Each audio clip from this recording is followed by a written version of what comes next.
अस्सलाम वालेकुम नाजरीन, आज हमारे साथ मौजूद हैं सीनियर लॉयर मोहम्मद बिलाल सहगल साहब।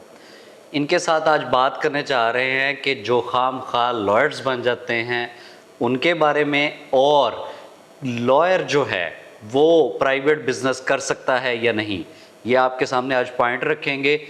आपके इर्द गिर्द बहुत सारे ऐसे लोग घूमते हैं जो ख़ुद को वकील कहते हैं मगर होते नहीं। कैसे हैं सर? जी, अल्लाह का शुक्र, आप सुनाएं? ठीक है। अल्लाह का शुक्र सर। सर मेरा आपसे सवाल है कि क्या एक लॉयर जो है वो प्राइवेट बिजनेस कर सकता है या नहीं?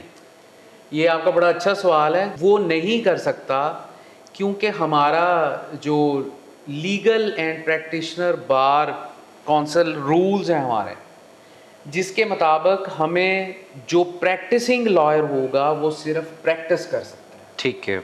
और वो किसी भी किस्म की कोई बिजनेस एक्टिविटी रन नहीं कर सकता। सर अगर वो लीगल एडवाइज़र होता है किसी कंपनी का, तो क्या वो आपकी जॉब में आ जाता है कि एज अ लॉयर वो लीगल एडवाइज़र किसी को अगर अपनी जो है खिदमात सर अंजाम देता है? जी, उसमें ये होता है कि उसमें लाइसेंस टू प्रैक्टिस होता है हमारा। ठीक है। अगर वो लीगल एडवाइज़र है तो वो इस सिनेरियो में फिर वो या पार्ट टाइम या वो पूरा अपना डिस्क्रिप्शन ऑफ द जॉब जो है वो डिस्क्राइब करेगा। उसके लिए क्या पंजाब बार कौंसिल से उससे एनओसी की ज़रूरत पड़ती है? जी बिल्कुल, एनओसी की ज़रूरत पड़ती है। बल्कि आपको मैं फिर वही बात दोहराऊँगा कि कभी भी जो भी अगर अपनी जॉब, चाहे वो प्राइवेट हो चाहे वो गवर्नमेंट ओरिएंटेड जॉब हो, वो उस वक्त कर सकता है अगर वो अपना लाइसेंस टू प्रैक्टिस जो है वो मुअत्तल करवा ले, मुअत्तल करवा ले। सस्पेंड करवा ले। ठीक है। और एक दफ़ा अगर वो सस्पेंड करवा लेता है, कल को वो प्राइवेट बिजनेस छोड़कर दोबारा प्रैक्टिस में आना चाहता जी है, तो बिल्कुल, उसका वो क्या तरीका? बहाल करवा सकता है। वो बहाल दोबारा करवा। एप्लीकेशन देगा तो वहीं से उसको जो सस्पेंशन है वो उसकी ख़त्म कर दी जाएगी और वो दोबारा जो है इस प्रोफेशन को ज्वाइन कर सकता सर अब सवाल करते हैं खाम खा वकीलों की। है। जी जी जी।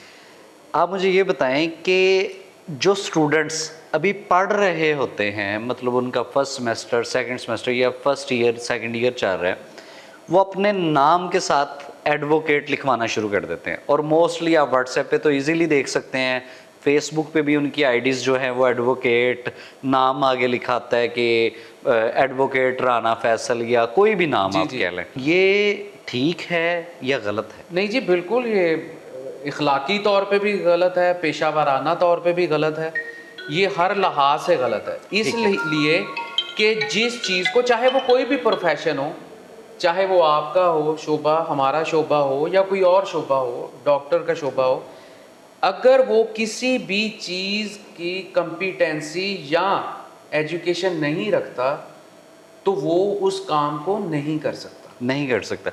सर कोई भी बंदा जो अभी तक प्रॉपर लॉयर नहीं बना, उसकी अभी स्टडी कंप्लीट नहीं हुई, डिग्री कंप्लीट नहीं हुई, वो उससे पहले अगर अपने नाम के साथ यूज़ करता है या किसी को अपना तारुफ करवाता है एज ए एडवोकेट, तो क्या उसके खिलाफ कोई कार्रवाई हो सकती जी, है? कानूनी कार्रवाई हो सकती है, फौजदारी कार्रवाई हो सकती है उसके ख़िलाफ़। बल्कि हमारे रिसेंटली ये चंद दिन पेशतर ही हमारी जो मदर जो पंजाब बार है, जो हमारी लाइसेंसिंग अथॉरिटी है, उसने बल्कि जो भी फेक डिग्री, ये आप तो ये बात कर रहे हैं जो फेक डिग्री होल्डर्स हैं, ये जो अपने आप को वकील का गुमान करवाते हैं लोगों को कि हम एडवोकेट हैं, को उन्होंने लास्ट चांस दिया है कि आप इसको ख़त्म कर दें। अदरवाइज़ एक जनरली एक अब कार्रवाई शुरू होने लगी है पंजाब बार काउंसिल की तरफ से उन लॉयर्स या उन लोगों के ख़िलाफ़ जो कि वकील नहीं हैं और वो अपने आप को वकील कहते हैं, शो उनके करते हैं। खिलाफ, जी उनके खिलाफ बाकायदा कार्रवाई अब शुरू होने जा रही है। ये तो होगी पंजाब बार कौंसिल की कार्रवाई। अब हम बात करते हैं कि अगर पंजाब बार कौंसिल तो कार्रवाई कर सकती है, अगर कोई आम आदमी जो है उसे कोई बंदा झूठा लॉयर बन के उसे डरा रहा है या थ्रेट कर रहा है, तो वो अगर उसके खिलाफ कार्रवाई करना चाहे तो कैसे कर सकता जी बिल्कुल, वो उसके ख़िलाफ़ फ़ौजदारी कार्रवाई कर सकता है। एक क्रिमिनल एक्टिविटी जो है उसने एक ब्रीच ऑफ लॉ किया है तो उसके खिलाफ जो रेमेडी है वो क्रिमिनल भी मिलती है। उसके अलावा वो पंजाब बार को भी दे सकता है, अगर वो एप्लीकेशन दे सकता है, एफआईआर के लिए दरख्वास्त दे सकता है जिसमें चीटिंग और डिफरेंट ऑफेंसेस जो रिगार्डिंग डैट जो भी उसका मामला है तो वो ज़रूर कर सकता है। अगर सर कोई फेक लॉयर है, उसकी कोई निशानदही करना चाहता है, अपना नाम वो सिगा राज में रखना चाहता है, वो सामने नहीं आना चाहता, तो क्या वो पंजाब बार काउंसिल को रिक्वेस्ट कर सकता है? जी बिल्कुल, पंजाब बार को भी कर सकता है, और जहाँ पे वो ये काम कर रहा है जिस बार में, उस बार के प्रेसिडेंट को भी दे सकता है।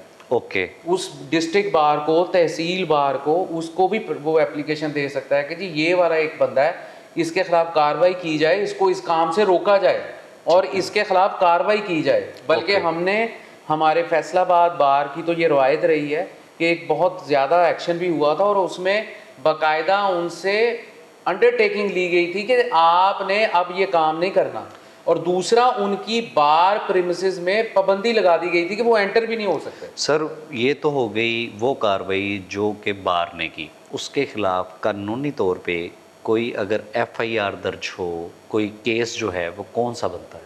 उसके खिलाफ मैंने पहले ही जैसे बोला है कि उसमें उस ऑफेंस के रिगार्डिंग अगर वो सिर्फ उसने धोखाधड़ी दी है, चीटिंग का कर सकता है, अगर उसने उससे कोई माल प्रैक्टिस की है, कुछ पैसे ऐसे छीने हैं या कुछ हत्याएं हैं, तो वो सारी जो ऑफेंस बनेगा उसके खिलाफ कार्रवाई होगी। क्यों नहीं होगी? बल्कि वो तो किसी भी शहरी के खिलाफ हो सकती है। वो तो फिर एक फेक पर्सनैलिटी बन गया है जो लोगों को धोखा दे रहा है कि मैं ये हूँ, जबकि वो एक्चुअली वो नहीं है। जी नाजरीन, जैसा कि आपने सुना, डरने की ज़रूरत नहीं है। कुछ लोग आपको जाली वकील बन के जो है आपको अपना तारुफ करवा देते हैं, आपसे पैसे हथियाने का तरीका निकाला हुआ है उन्होंने। अगर आपको ज़रा सा भी डाउट आता है तो आप उसे चेक भी करवा सकते हैं पंजाब बार काउंसिल को, और उनके खिलाफ कार्रवाई भी कर सकते हैं जो कि एक फेक लॉयर है। इसलिए नकालों से होशियार रहें और असली और हकीकी वकीलों पर यकीन रखें। बहुत शुक्रिया, मिलते हैं नई वीडियो के साथ। अल्लाह हाफ़िज़।